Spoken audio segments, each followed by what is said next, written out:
Yeah, thank you, Alex. I'm trained as a virologist. That's a scientist who studies viruses in the lab. I've spent many years in the field, Africa, Asia, now the Middle East, and I've been with WHO for almost 10 years. In terms of COVID-19, I'm part of the WHO headquarters team that manages the pandemic, specifically the technical team, and within that technical team, we focus also on laboratories and testing. One of the areas that I'm responsible for is the work on COVID-19 evolution, how viruses change over time and what that means for public health. As such, I'm also closely involved on the work that's being done on all the different variants. Thank you so much, Frank. And before we go to our guests and more questions, I will maybe ask you to give overview to our global overview to our viewers on those different virus variants that we have been informed lately, but also before that, and how viruses change, not just COVID-19, just for us to understand a little bit better what has happened. Okay. So perhaps what I'll do first is I'll start talking about how we monitor the different viruses that are circulating. And then I'll go into a little bit more detail about how these viruses change. So in terms of the monitoring of the different viruses, it depends really on the kind of country you're looking at. Like some countries like the UK have very comprehensive and nationwide setup to monitor the different viruses that are circulating. And they do this using a laboratory method called sequencing. Sequencing really is a technique that allows you to take a closer look at the genetic composition of the virus. So really the recipe, all the letters that make it up, the virus to make it function. The sequencing really is a very neat tool, and it allows us to group the different viruses and also find out more about the changes and mutations when you start comparing those different sequences. So mostly we're looking at whole genome sequencing. So that's a difficult term, but whole genome sequencing means that you really read all the letters of this virus. So the whole virus, the whole genome, all 30,000 letters. And this whole genome sequencing for SARS-CoV-2 is around 30,000 letters. And once you have these letters, these sequences, they can be analyzed and compared using computer programs. The sequencing actually technique is quite complex, requires a lot of trained staff, especially if you want to sequence many viruses.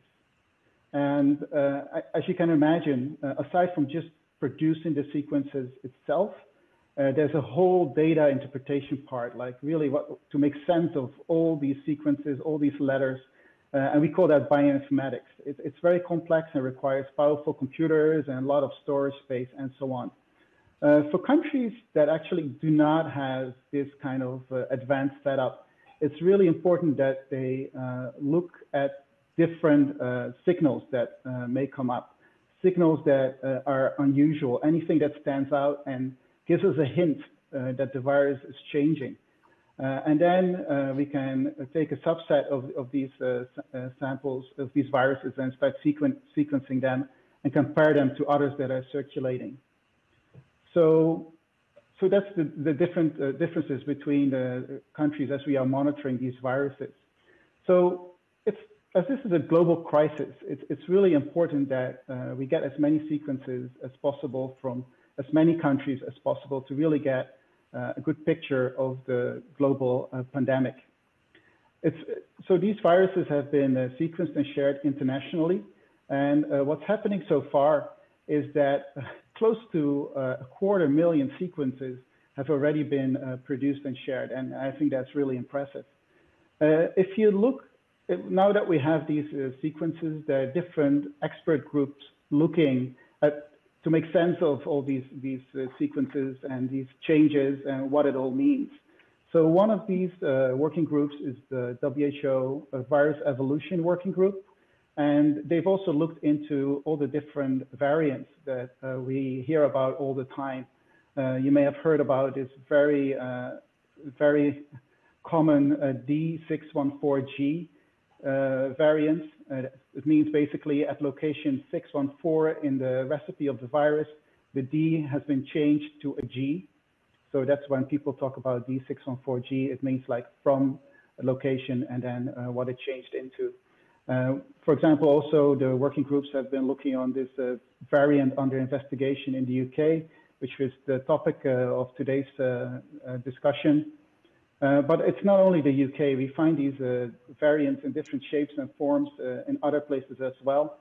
Take, for example, South Africa, and that has recently announced 501v2, so that's a variant with a change at position 501. And just recently, there was an announcement also by the UK that this similar virus was also detected there as well, two variants with a 501 mutation.